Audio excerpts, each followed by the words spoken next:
Bonjour les amis, et plumophile toujours bien entendu. Alors je vous propose aujourd'hui que nous abordions un sujet qui est très rarement exposé, qui est très rarement développé, qui est tout simplement qui concerne tout simplement la langue française, c'est-à-dire non pas sous l'aspect orthographique ou sous l'aspect conjugaison ou autre, non, tout simplement à travers ce que j'appelle, et je ne suis pas le seul, une invasion littéraire venue d'outre-Atlantique ou d'outre-Manche, c'est-à-dire en fait l'anglo-américano, voilà, par exemple, et ou le franglais, enfin toutes ces expressions qui finissent quand même par effectivement ressembler à un vaste envahissement. Je ne dis pas qu'il y en a une nouvelle tous les jours, mais à peu près. Et ça pose quand même deux gros problèmes qui, à mon avis, sont très nettement sous-estimés. Il y a eu un certain nombre de thèses qui ont été faites là-dessus, et ça se termine de toute façon par des conséquences à la fois économiques. Vous vous souvenez, à la fois économiques et inévitablement sociales. Vous vous souvenez toujours, bien sûr, de mon petit entonnoir, n'est-ce pas? Les plus, les moins, on passe dans le petit tuyau, et en dessous, il y a marqué facture, argent sonnant et trébuchant, qui paye. Ça, c'est valable pour tout, y compris en matière de culture. Alors, la langue française, alors déjà, petite remarque, c'est notre étude numéro 28. Alors, en réalité, les numéros ont été décalés, bien que ça ne vous concerne pas directement, mais à chaque fois j'annonce le numéro, tout simplement parce qu'au niveau des centrales, des vidéos sur les centrales de Fessenheim et de Cremalville, c'est-à-dire de Superphénix, sur générateur, j'étais obligé de les couper en deux. J'en avais prévu qu'une seule au départ, mais c'était beaucoup trop long, donc j'ai coupé en deux, ce qui fait que ça a tout décalé. Donc nous sommes à la 28, et je l'appelle toujours, pour finir, anti-économie française. Alors je répète à nouveau qu'il ne s'agit pas derrière ce titre d'y voir des choses... non, c'est de polémique ou autre, absolument pas. On reste dans des éléments tout à fait concrets et j'espère très utiles. Voilà. Alors, donc un sujet particulièrement important, comme je le disais, qui permet un langage, permet d'échanger eh bien tous dans le même contexte, c'est-à-dire qu'on parle de la même chose. Ça, c'est quand même très important, et que ce soit en particulier pour échanger entre personnes en matière de commerce, et oui, très important, hein, de culture générale, etc., etc. Et on a ainsi l'appartenance à un pays, à une nation. Ça paraît... alors, vous allez me dire, oui, mais il y a des pays où il y a... alors, comme aux États-Unis, ou comme en Russie, Russie, 160 ethnies, par exemple, hein, États-Unis, je ne sais combien, on en arrive par voie à ce que les gens qui habitent la Californie ou le Texas finissent par plus comprendre. Ça pose quand même des problèmes. Non, en France, on n'en est pas là, heureusement, heureusement, et donc le langage est quelque chose, évidemment, la qualité du langage d'extrêmement important, sans pour autant aller chercher des mots sophistiqués, c'est pas du tout la question. Alors, la langue française, elle est quand même riche d'environ 38 à 40 000 mots, c'est absolument énorme. Avec combien de mots parlons-nous? Quelques milliers, pas plus, hein. Donc c'est absolument énorme. Alors les cruciverbistes et autres amateurs de mots fléchés et compagnie savent de quoi je veux parler. Mais c'est très bien, ça fait travailler le cerveau, et puis ça apprend, hein. Voilà. Alors, le français est une langue, la langue française est une langue vivante, c'est une langue très précise, qui permet des tas de nuances, qui permet de se situer dans le temps, dans l'espace, donc c'est une langue extrêmement structurée, un langage extrêmement structuré. Ça, c'est un énorme patrimoine, énorme patrimoine. Pourtant, si on regarde dans ce franglais ou dans cet américano-anglais, environ, alors certains vont dire 40%, d'autres 60%, bon, j'ai arrondi à 50%, des mots anglais ont une origine de vieux français, qui lui-même est très riche en mots allemands. Et oui. Donc, tout ça, c'est très relatif, hein. Mais la langue française reste une langue vivante, ou qui est ouverte à de nouvelles expressions, à de nouveaux mots, mais pas à une invasion, bien sûr. C'est-à-dire que si la- un mot n'existe pas pour décrire une situation, eh bien, il est normal qu'on puisse utiliser un mot étranger et voire le mettre dans le dictionnaire. Il y en a plein, hein, comme ça, bien sûr. Mais entre cela et puis, comme je le dis, une invasion avec des nouveaux tous les jours, c'est tout à fait différent, parce que les conséquences, évidemment, ne sont pas les mêmes. Très bien. Alors, quelles sont les raisons de cette invasion? Eh bien, il y a déjà, à ce jour, ou depuis, je dirais, quelques décennies, l'affaiblissement général de la France. Faut pas oublier que la France était un pays très puissant. Je dirais qu'aujourd'hui, si on regarde les statistiques, et pas uniquement que du déficit, on va en reparler un peu plus loin, ben, c'est un pays qui est quand même en grave difficulté. Et je ne vois pas très bien, sans être complotiste, n'est-ce pas? Pour autant, je ne vois pas très bien comment se présente l'avenir, le côté favorable de l'avenir, hein. Non, bah, malheureusement. Donc ça, c'est un poids, parce que ça veut dire que c'est se mettre en position de faiblesse. Et oui. Alors il y a eu aussi les deux guerres mondiales. La première, bon, la France était encore, quoi qu'on en dise, très puissante, avec un parc industriel très puissant, d'ailleurs, qu'à regarder au point de vue matériel militaire, aviation et compagnie, voitures, bon, c'est quand même c'est impressionnant, hein. Mais il y a surtout la deuxième. Alors il y a la deuxième, où là, effectivement, ben, je dirais, les Américains ben, sont toujours en Europe. Euh, voilà. Donc ça, évidemment, ça permet ben, d'apporter le langage. Mais oui. Et d'ailleurs, à ce propos, quelque chose que peu de gens connaissent, à mon avis, c'est que dans les conditions de libération de la France, enfin si on peut appeler ça comme ça, eh bien, il était prévu que donc la France accepte le cinéma américain, c'est-à-dire le développe sur son territoire. C'est comme ça que sont arrivés beaucoup de films américains. Alors je ne dis pas qu'ils sont tous mauvais, pas du tout, mais il y en a quand même un certain nombre, soit c'est très cow-boy, c'est le cas de le dire, soit, je dirais, c'est du Hollywood, hein, mais il y avait beaucoup de violence derrière tout ça. Et c'était pas vraiment le style du cinéma français avant. Et puis petit à petit, eh bien, ce cinéma français, on voit où il en est aujourd'hui, il est quand même en sérieuse difficulté. On ne voit plus de grands films.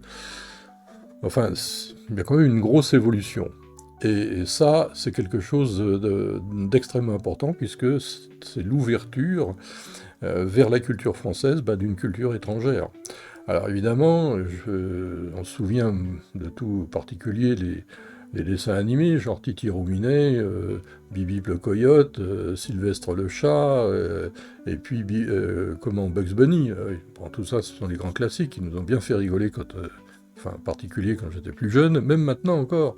Ça, c'est très bien, mais malheureusement, c'est pas toujours comme ça, hein. Voilà.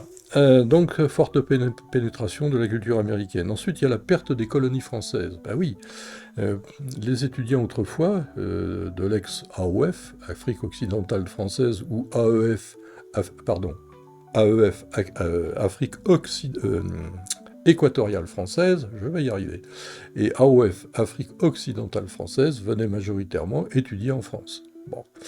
Et puis, ben, petit à petit, et surtout aujourd'hui, compte tenu des difficultés que la France peut leur faire, eh bien, ils vont où? Ils vont aux États-Unis, ils vont au Canada et aussi en Russie, pas mal en Russie. Bien, on va en reparler après de cela. Alors ensuite, il y a la création de l'Europe et son rattachement à l'OTAN, le rattachement de la France à l'OTAN. L'OTAN, je rappelle qu'elle est quand même sous commandement américain, et lorsqu'on voit l'évolution de l'Europe, que j'appelle l'Europe de Bruxelles aujourd'hui, eh bien, je dirais, elle est complètement, ou à peu près, asservie à Washington. Il faut être réaliste. Voilà, on peut dire le contraire, mais enfin non, dans la réalité, c'est quand même ça. Et ce qui veut dire que la langue anglaise est la langue dominante. Et à ce propos, rappelons que lors de la création de l'Europe, le français et l'anglais étaient les deux principales langues. Alors je ne dis pas qu'il n'y avait pas les autres, mais c'est les deux principales langues utilisées. Aujourd'hui, c'est majoritairement l'anglais. Bien.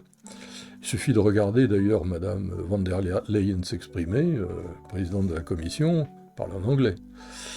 L'informatique. Alors, l'arrivée également de l'informatique américaine. Jusque dans les années 85 à peu près, ou un peu après, nous avions une très grosse compagnie qui s'appelait Bull, et bon, qui a disparu. Et puis aujourd'hui, nous sommes Microsoft, nous sommes Google, nous sommes je ne sais pas quoi.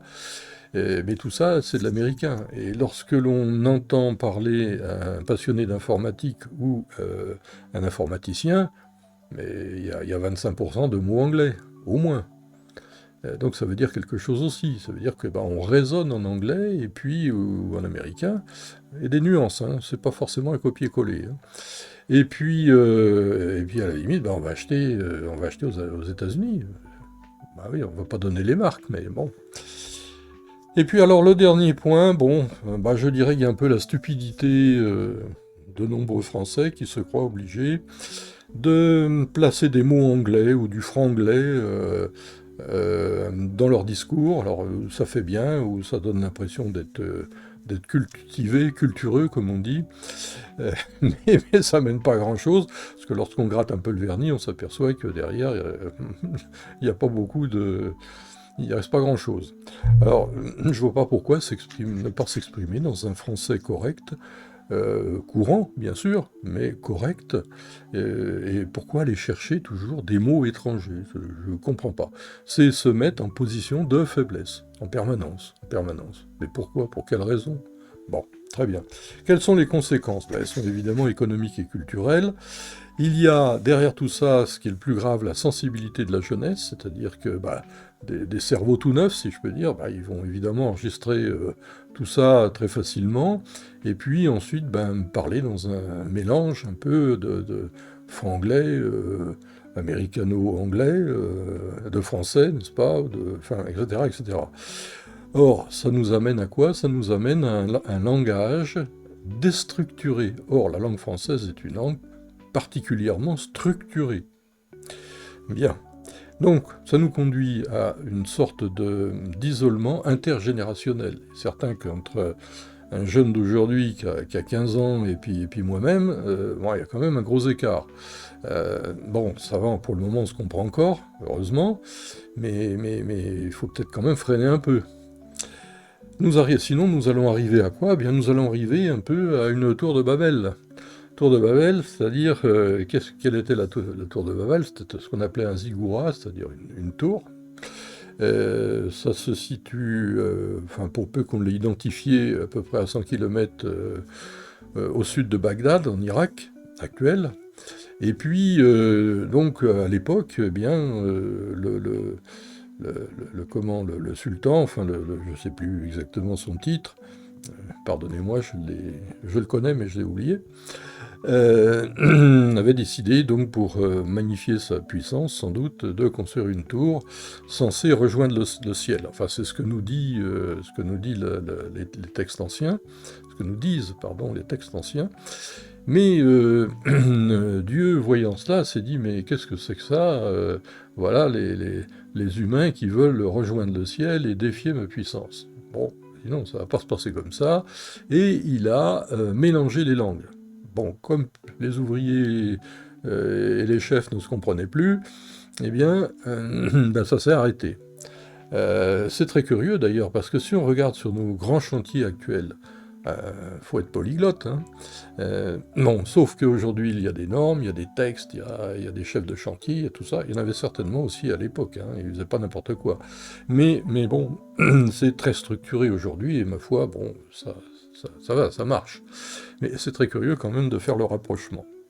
Alors tout ça nous amène, comme je le disais, en plus avec la faiblesse de l'éducation nationale, parce qu'il faut quand même bien parler de ça, hein, à une espèce de petit à petit et insidieuse préparation mentale. Mais oui, on ne peut pas dire le contraire.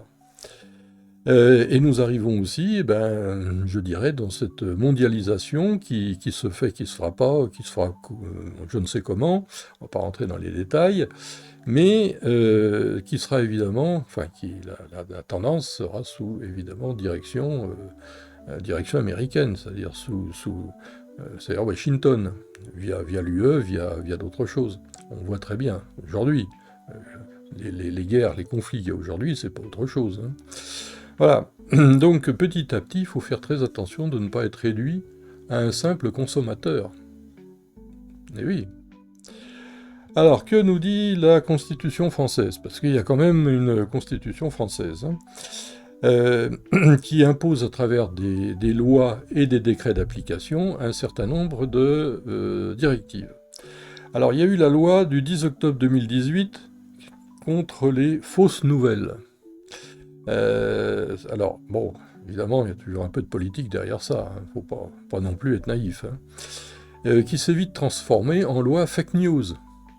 Ben pourquoi donc on ne peut pas l'appeler loi fausse nouvelle? Alors le texte est écrit en français, attention, il n'y a pas marqué fake news.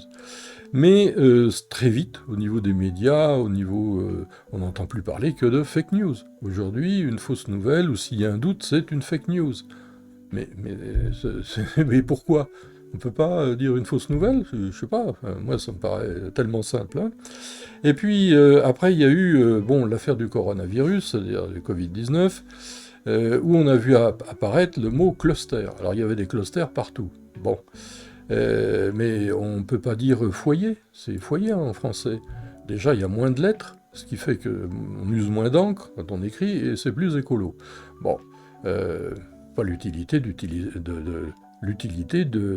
d'employer cluster, c'est complètement stupide. Bien. La circulation routière. Alors remontons dans les années 1970, ça a commencé par là, avec les grosses circulations, parce que contrairement à ce que croient beaucoup de gens, 1970, il y avait du monde sur les routes, et sur l'autoroute du Sud en particulier, hein, jusqu'en Espagne. Eh bien, nous avons vu apparaître Bison futé. Mais que vient faire un bison chez les Gaulois? Vous ne pouvez pas l'appeler Gaulois futé? Non. Non, bison futé. Bon. C'est complètement... Enfin bon, voilà. Alors maintenant, reportons-nous un petit peu dans l'histoire. Parce que l'histoire, comme je le dis toujours, c'est fondamental. C'est très important d'avoir un minimum de connaissances d'histoire.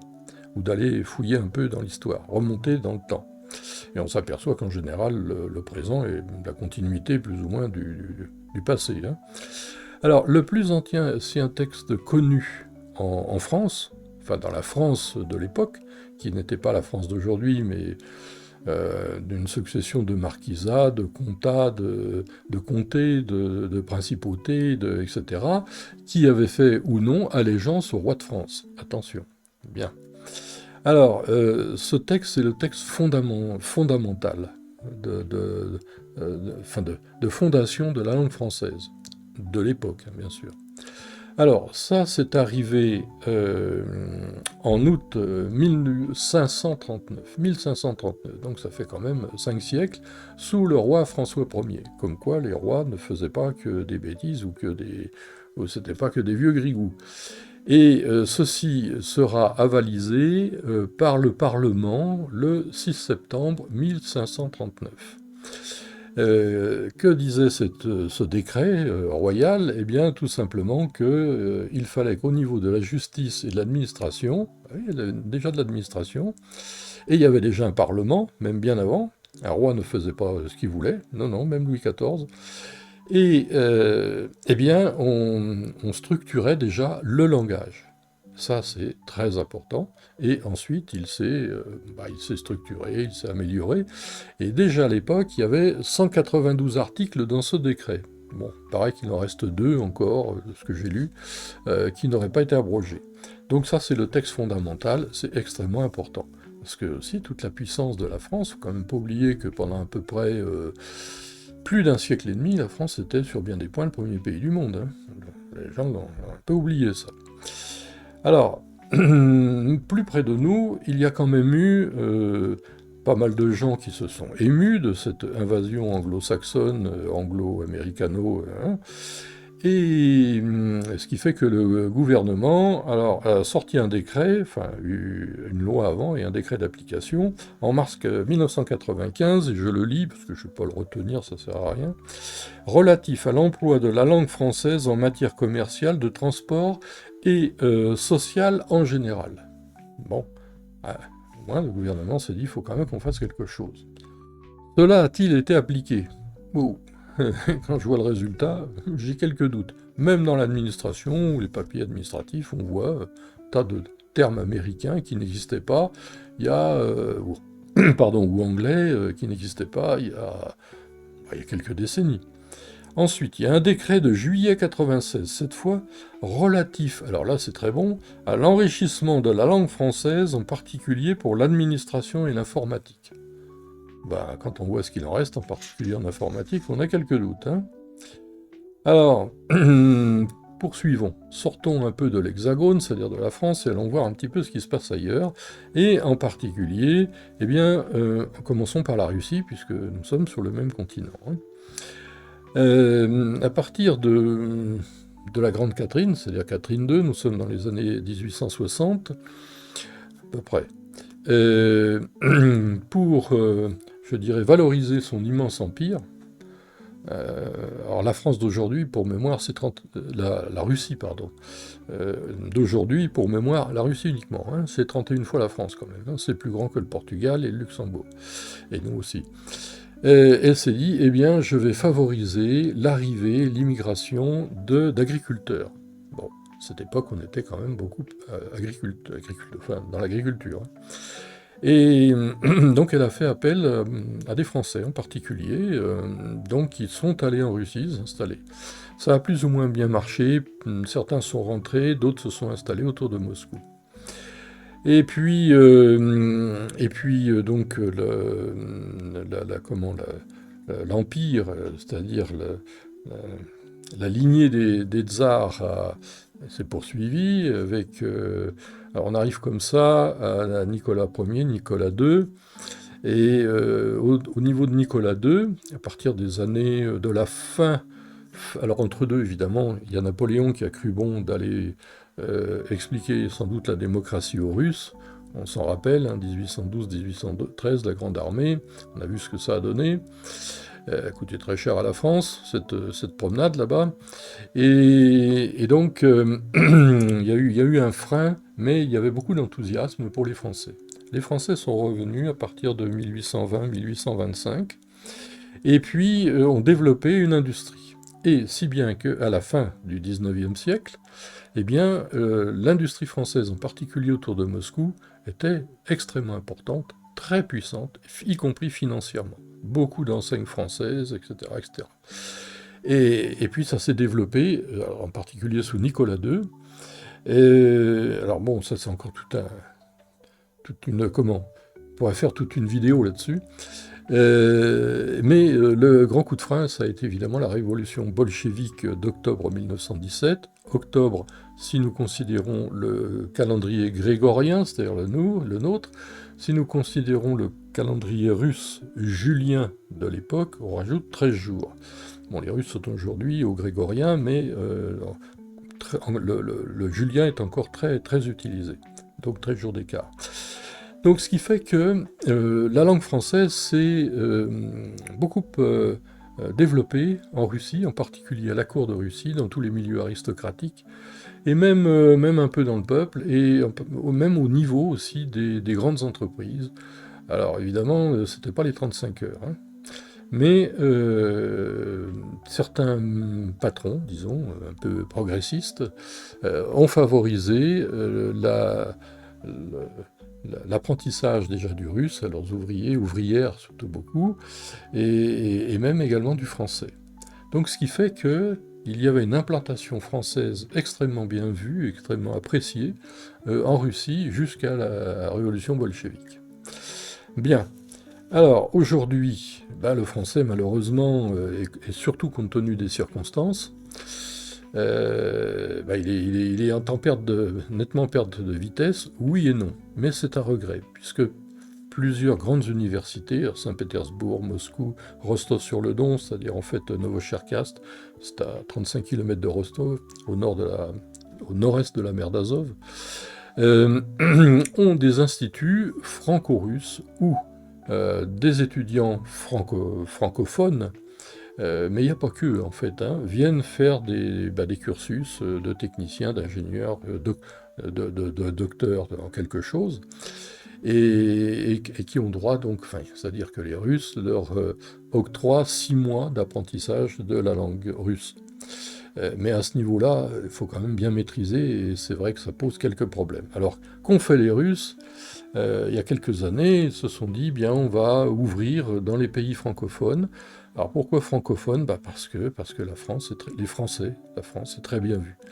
Alors, je ne parle pas de tout le monde, hein, bien sûr, parce que voilà, faut quand même séparer un petit peu les choses. Mais compte tenu des circonstances, hein. Mais ils ont ouvert donc des maisons de la Russie. Alors, il y en a au Sénégal, il y en a au Nigeria, il y en a au Burkina Faso, où je me suis trouvé à l'inauguration, mais j'avais rien prévu du tout. Je me suis trouvé là, c'était fort sympathique. Et ça rencontre énormément de succès auprès des Africains qui ensuite vont en Russie faire leur cursus, alors de médecins, d'ingénieurs, de je sais pas quoi, enfin bon voilà, j'en ai rencontré certains. C'est vrai que ça aide beaucoup. Alors, les esprits chagrins, je fais un petit arrêt sur image. Oui, mais s'ils ouvrent des maisons de la Russie, c'est pour faire de l'espionnage, c'est pour tout. Bon, d'accord, très bien. Évacuons, franchement, non, pas du tout.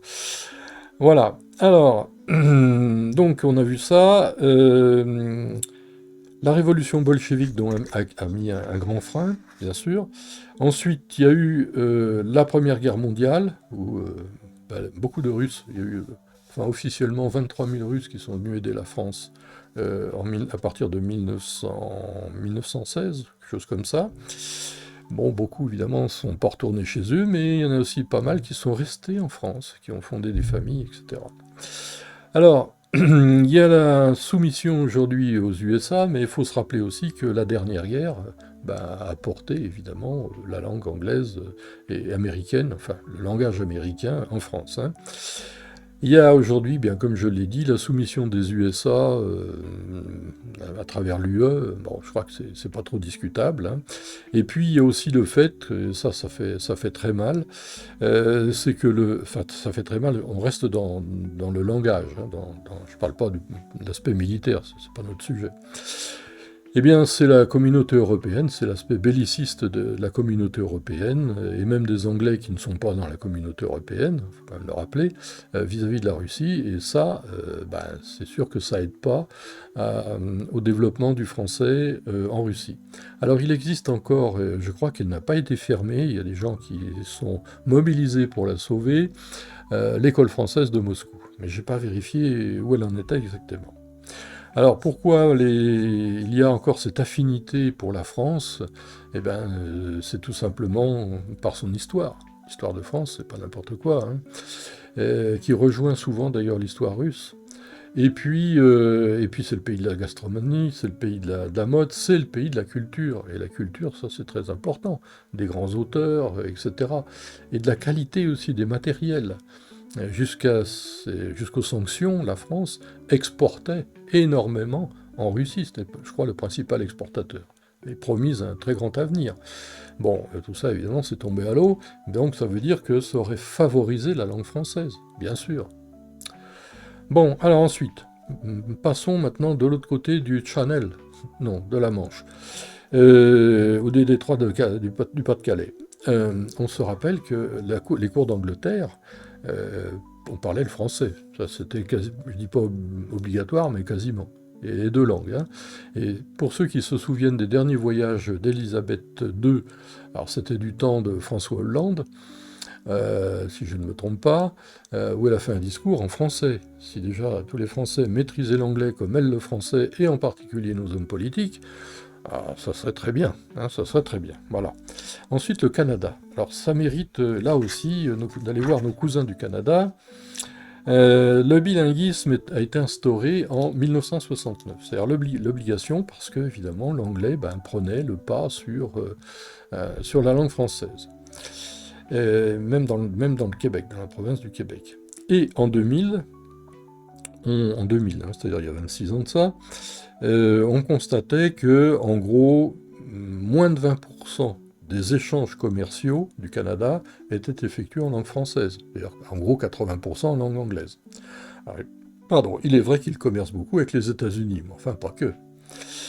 Alors, est arrivée une certaine dame, avocate de sa profession, qui s'appelle Mélanie Joly, et qui a été nommée, alors exactement son titre, c'était s'occuper justement au ministère du Développement, elle était ministre du ministère du Développement économique et des langues officielles. Et Madame Joly, qui doit être, je suppose, très francophile, merci, merci Madame, a pris ça, je dirais, très sérieusement et a sorti un projet pour que les juges, en particulier de la Cour fédérale, et puis également l'administration, soient totalement bilingues. Et l'objectif final, c'était d'arriver à un équilibre français-anglais. Voilà.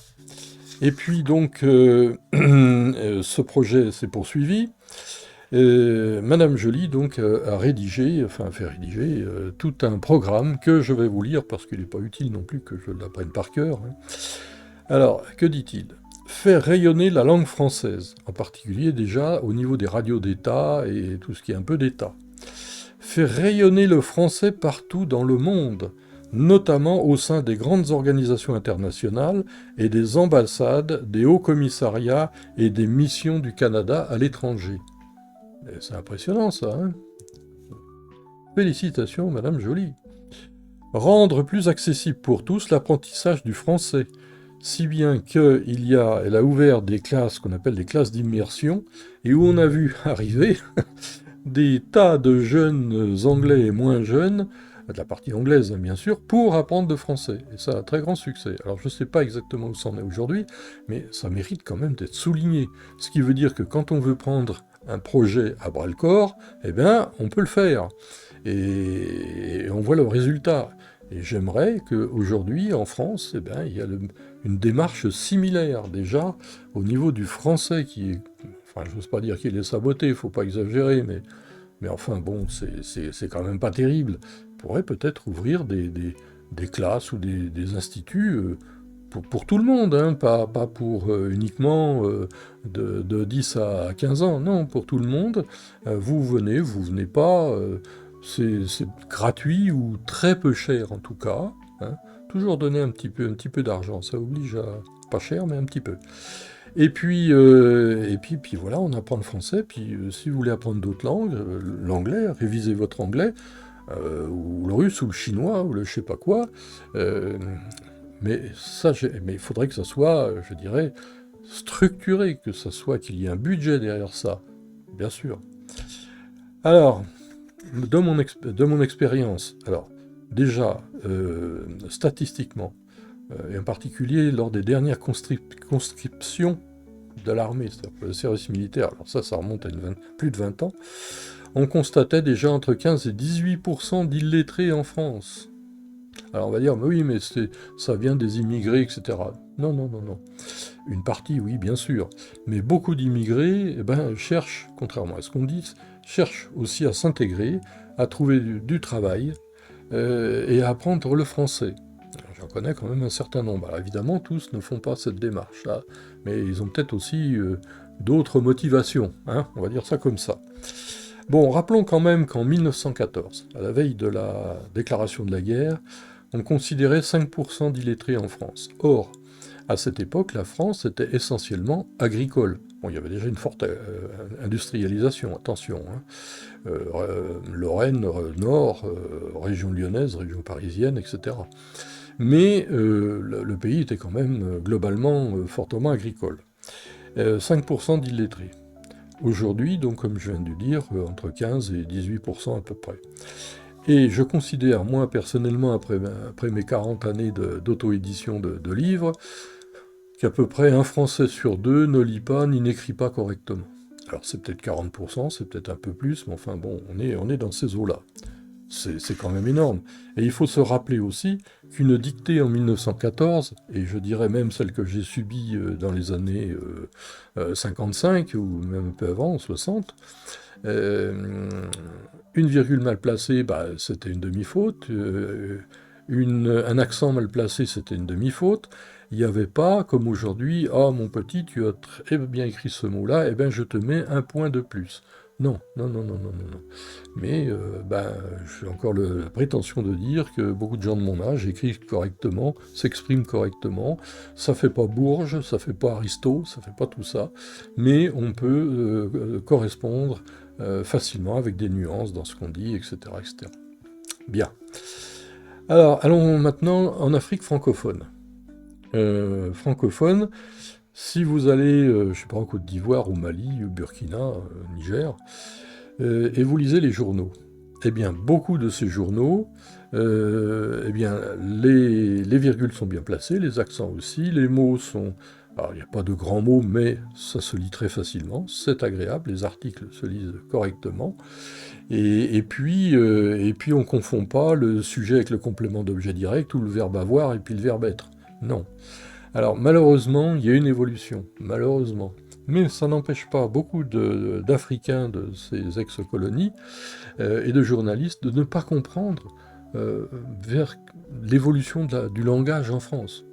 Ils ne comprennent pas pourquoi on massacre comme ça la langue française avec des tas d'expressions, de mots qui n'ont rien à y faire. Puisque dans 90% au moins, 90% des cas, les mots français et ou les expressions existent. Il suffit de les utiliser, puis comme ça on les connaîtra. Voilà. Alors maintenant, allons faire un tour en Afrique non francophone, comme le Ghana. Le Ghana est entouré de 3 pays francophones, ce qui veut dire des échanges commerciaux importants entre le Ghana et puis Côte d'Ivoire, qu'est-ce qu'il y a aussi autour, le Burkina, je crois, si je dis pas de bêtises. Et donc, beaucoup de Ghanéens se mettent au français.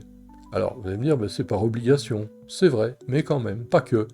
Ils peuvent, de plus en plus, échanger dans les 2 langues. Très intéressant, ça fait plaisir. Voilà. Alors, les conséquences de tout ça, l'affaiblissement d'une langue, ça conduit le pays dans une mise en position de faiblesse. C'est certain, c'est faire allégeance à celui qui amène ces nouveaux mots. Qu'avons-nous fait au niveau des colonies en 1880, 1890 et après? Eh bien, nous avons importé le français. Oui. Ce qui fait que tous ces pays aujourd'hui parlent le français.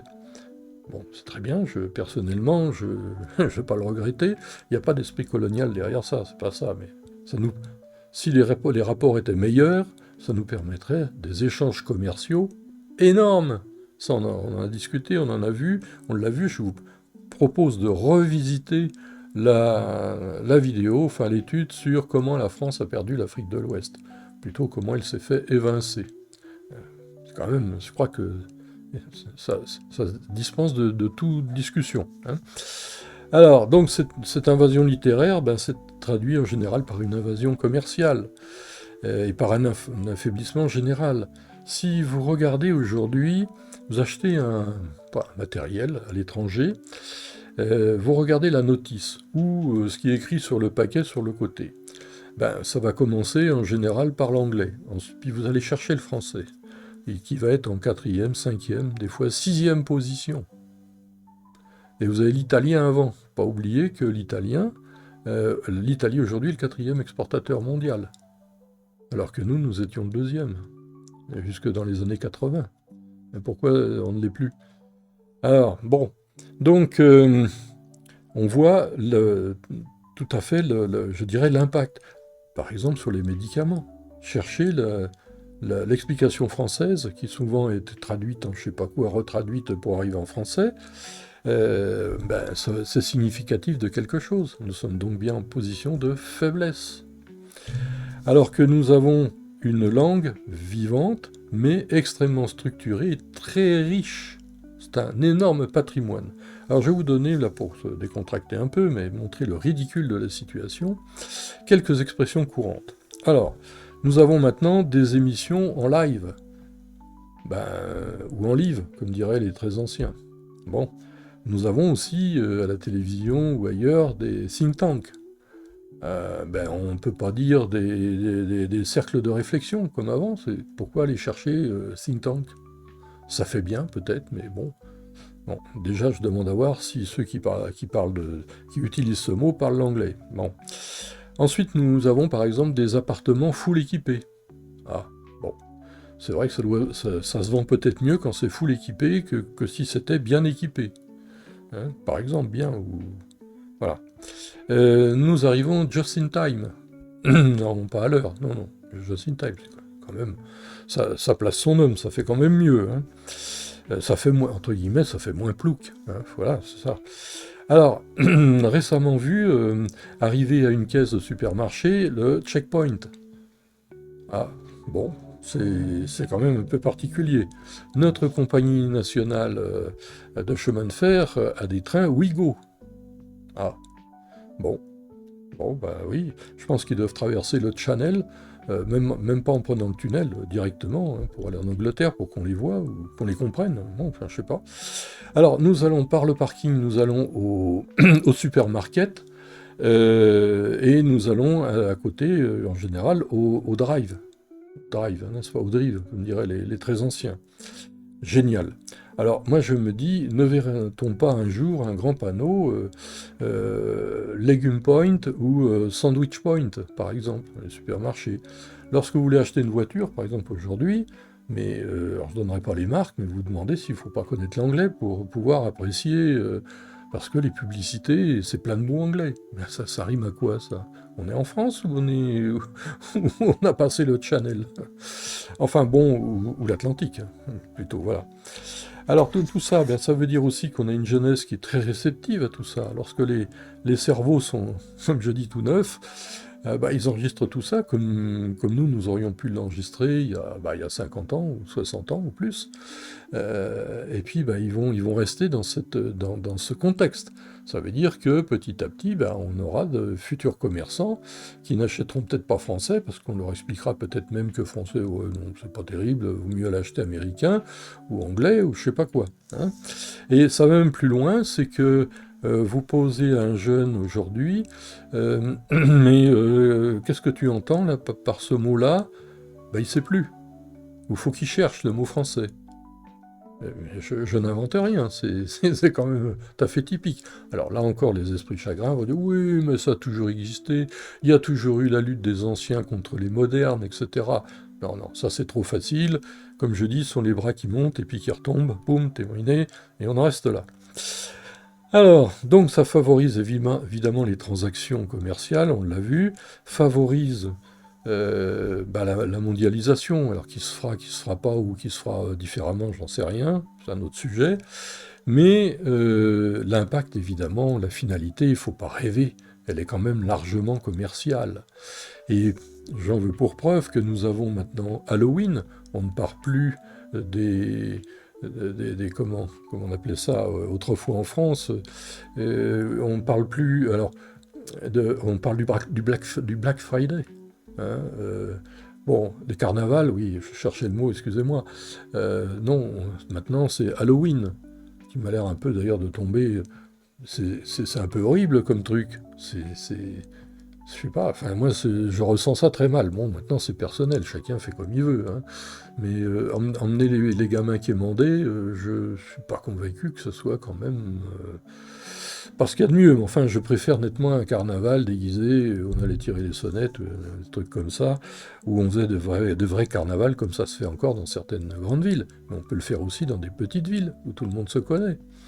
Bien. Alors on en arrive comme ça, évidemment, au Mercosur et autres, et puis à une accentuation de l'affaiblissement de la France. Alors, je ne suis pas en train de dire, c'est pas réquisitoire que je suis en train de faire, c'était juste une... porter attention à ça. Hein. Mais on en arrive comme ça à un affaiblissement. Ce qui ne veut pas dire que c'est l'affaiblissement de la langue française, du langage français, qui va produire cet affaiblissement de la France. Non, c'est pas ça. Mais il y participe. Désolé. Mais oui, on ne peut pas le nier. Il y a des tas de thèses qui ont été faites là-dessus. Je ne suis pas le premier à le dire. Je voudrais quand même rappeler quelques petits souvenirs. Hein. Jusque dans les années 80, le PIB de la France, produit intérieur brut, était représenté à 32% par l'industrie. La France est un pays très industriel. et pas à 15% ou 20% comme je le vois, non, 32%. L'agriculture était à 4%, c'était la première en Europe, et exportatrice. Ben oui, donc rentrée de devises, nous étions encore en francs, donc vous pouvez acheter des tas d'autres choses à l'étranger. Donc un commerce équilibré, normal. Donc nous étions un pays exportateur. À la fin de 2025, l'industrie, le PIB est représenté entre 8 et 9%. L'agriculture, 2%. Et elle importe maintenant. Ce qui veut dire que balance commerciale déficitaire, de plus en plus déficitaire, il ne peut pas en être autrement. On ne remonte pas comme ça à un domaine industriel en 5 minutes. Non. Donc de plus en plus, ça veut dire des emprunts, ça veut dire qu'après il faut rembourser les emprunts, etc., etc. Et un impact social de plus en plus important, bien entendu. Donc un appauvrissement du pays, et ça veut dire un pays qui devient petit à petit, je dirais, secondaire. Il n'y a qu'à regarder les résultats de l'Italie.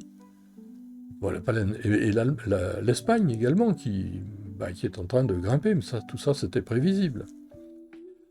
Voilà. Alors, tout pays conquérant, pas oublier ça, conquérant, commence par imposer sa langue. Ce que je disais tout à l'heure, c'est ce que nous avons fait lorsque nous avons conquis les pays africains, bien entendu. Petit à petit, le raisonnement général s'oriente vers la nouvelle langue, ce qui est tout à fait normal. C'est l'ABC, ça. L'ABC. Alors, petit aparté maintenant pour finir pour les auteurs. Beaucoup de gens écrivent leurs livres, ou voudraient écrire leurs livres, et vont voir un éditeur. Quelles sont les chances d'être édité? 5%, à peu près. Pourquoi? Parce qu'un éditeur, c'est aussi une entreprise, c'est aussi un commerçant, et s'il fait de mauvaises affaires avec des livres ou des ouvrages qui ne marchent pas, c'est lui qui se garde la facture. Ça dure un moment, mais en général pas très longtemps. Donc c'est pour ça que l'éditeur, s'il prend le livre en tout cas, va demander une certaine somme d'argent, qui est en fait une garantie. Ce qui ne veut pas dire pour l'auteur que c'est une garantie pour lui, pas du tout, pas du tout. Bien.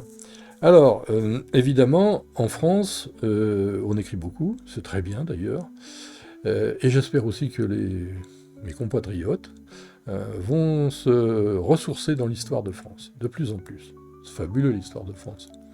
Bien. Alors, petit aparté comme ça.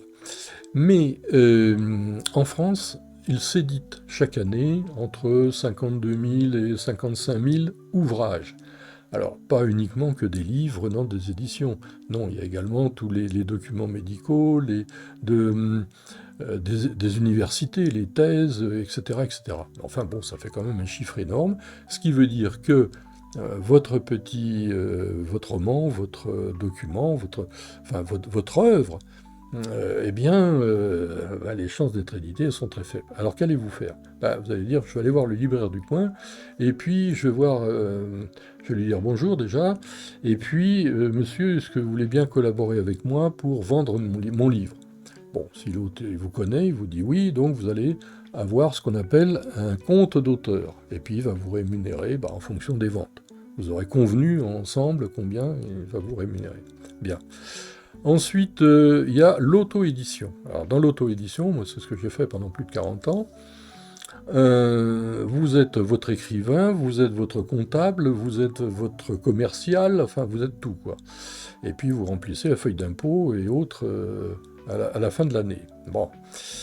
Troisième chose, vous adressez à une plateforme d'auto-édition.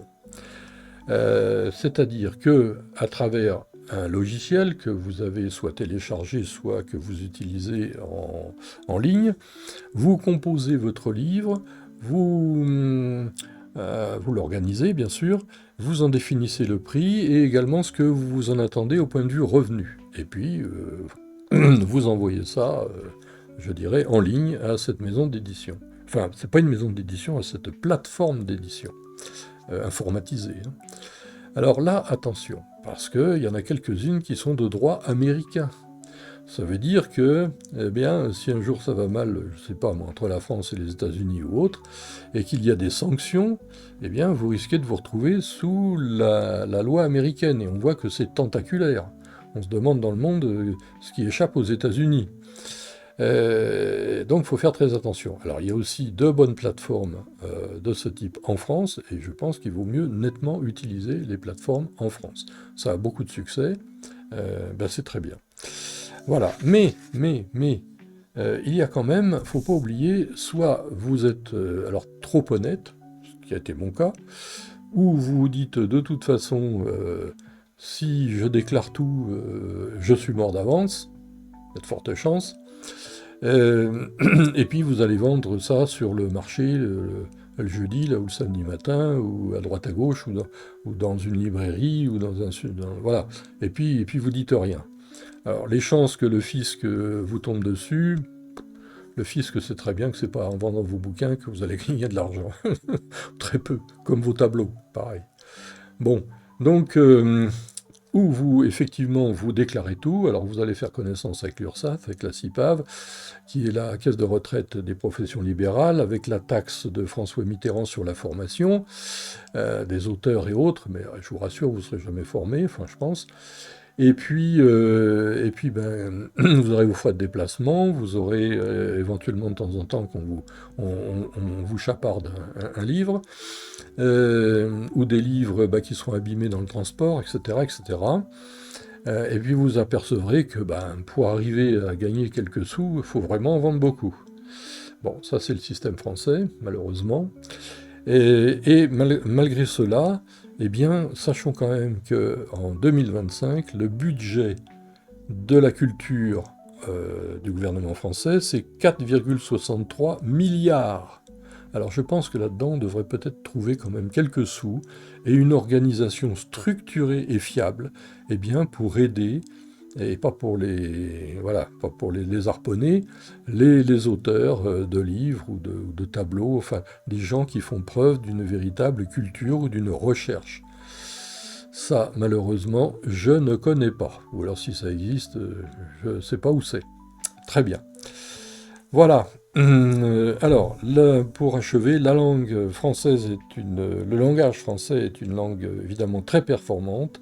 Ne laissons pas envahir ou échapper ou altérer un tel patrimoine, surtout pas. Et en particulier au niveau des jeunes. Les jeunes aujourd'hui, beaucoup parlent avec moins de 1000 mots. Et là-dedans, vous avez bientôt 20 ou 25% de mots qui ne sont pas de la langue française, qui viennent de je ne sais où, et beaucoup d'Américains, parce que ils retiennent ça très facilement, ce qui est normal et qui est humain. Mais alors, que cela va-t-il, comment ça va-t-il évoluer? Nous n'allons pas vers une espèce de tour de Babel, avec des conflits intergénérationnels, uniquement parce qu'on a du mal à se comprendre. Pas forcément d'ailleurs parce qu'on a du mal à se comprendre, mais parce qu'on aura l'impression de ne pas vivre dans la même... de ne pas être ensemble, tout simplement. Et ça, c'est la déstructuration d'un pays. Vous savez, autrefois, alors il y a 3 siècles ou 5 siècles, est-ce que les Basques, les Alsaciens, les Bretons, les Savoyards, les Berrichons, est-ce qu'ils se comprenaient bien? On a vu ce que ça a donné au début de la guerre de 14. Rappelez-vous, il y a des livres qui ont été écrits là-dessus. Des gens qui ont été fusillés parce que ils comprenaient pas les ordres. Et oui. Bon, enfin. Alors, donc, si je peux abréger, rappelez-vous de cet entonnoir, hein, les plus, les moins, tac, tac.